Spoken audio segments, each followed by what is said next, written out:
Hello दोस्तों, आप सबका स्वागत है मेरे चैनल मोरल शक्ति में। आज हम अपनी वीडियो पे बात करेंगे करवा चौथ के व्रत कथा के बारे में।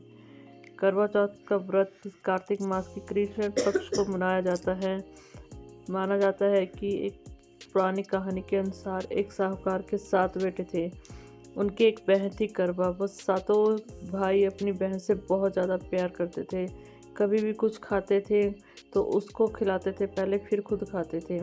एक बार उसकी बहन शादी के बाद अपने मायके में आती है करवा चौथ के दिन और करवा चौथ का व्रत रखती है। जैसे ही भाई खाना खाने बैठते हैं वो अपनी बहन करवा को भी आवाज़ लगाते हैं कि उसको भी खाना खा डाल दो। और जैसे वो अपनी पत्नी को कहते हैं कि करवा के लिए खाना डाल दो, करवा साथ में मना कर देती है कि नहीं, उसने अपने पति की लंबी आयु के लिए करवा चौथ का व्रत रखा है और वो अभी खाना नहीं खाएगी, वो चंद्रमा को अर्घ देकर ही खाना खाएगी। जैसे शाम होती है करवा की हालत बहुत ख़राब होने लगती है। उससे व्रत नहीं हो पा रहा है और वो उसने निर्जला व्रत रखा है, इसलिए वो तड़प रही है।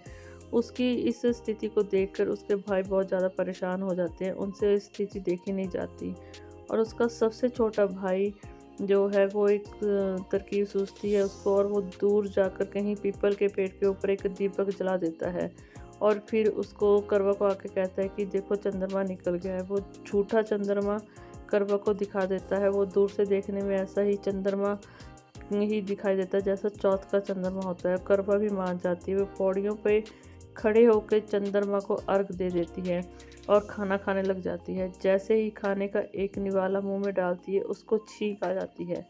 दूसरा निवाला मुंह में डालते ही उसको खाने में बाल आ जाते हैं और जैसे ही तीसरा खाने का निवाला वो मुंह में डालती है उसको अपने पति की मौत का समाचार आ जाता है। वो बौखला जाती है, उसको कुछ समझ नहीं आता। उसको घबराई हुई देखकर उसकी भाभियाँ उसको बतलाती हैं कि उसके छोटे भाई ने उसको झूठा चंद्रमा दिखाया है, जिससे चौथ माता नाराज़ हो गई हैं और उसके पति की मृत्यु हो गई है। यह सुनकर करवा बहुत ज़्यादा दुखी हो जाती है और वो प्रण लेती है कि जब तक उसका पति जिंदा नहीं हो जाता तब तक वो उसका संस्कार नहीं करेगी।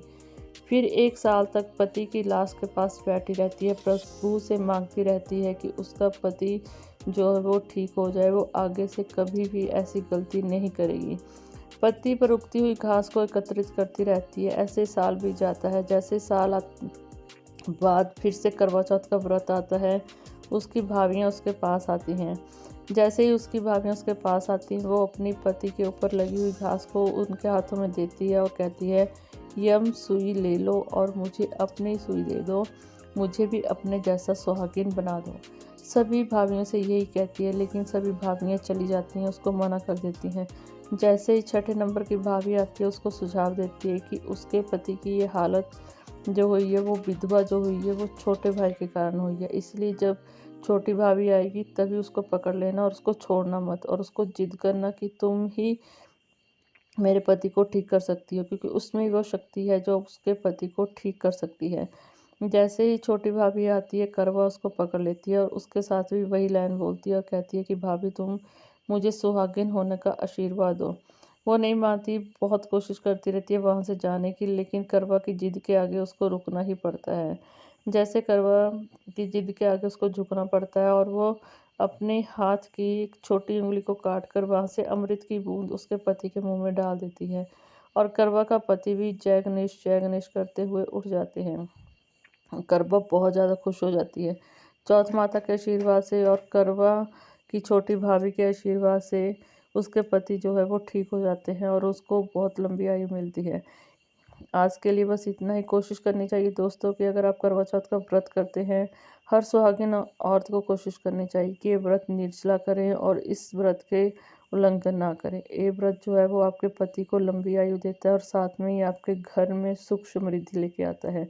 इस व्रत को पूरे नियम के साथ करें और अपने पति के साथ प्रेम से रहें और जितना हो सके उतनी ज़्यादा इस व्रत में आप चौथ माता के नाम की सुहागी दें। जितना ही आप श्रृंगार का सामान किसी को देते हैं, चौथ माता उतने ही आपके पति की आयु को बढ़ाती है। प्लीज़ कमेंट में जय चौथ माता लिखना मत भूलिएगा और जितना ज़्यादा हो सके वीडियो को शेयर ज़रूर कीजिएगा और साथ में चैनल को सब्सक्राइब करना मत भूलिएगा। आज के लिए बस इतना ही। बहुत जल्द आपके लिए नई वीडियो लेके आऊँगी। जब तक के लिए जय श्री कृष्णा, जय श्री राधे।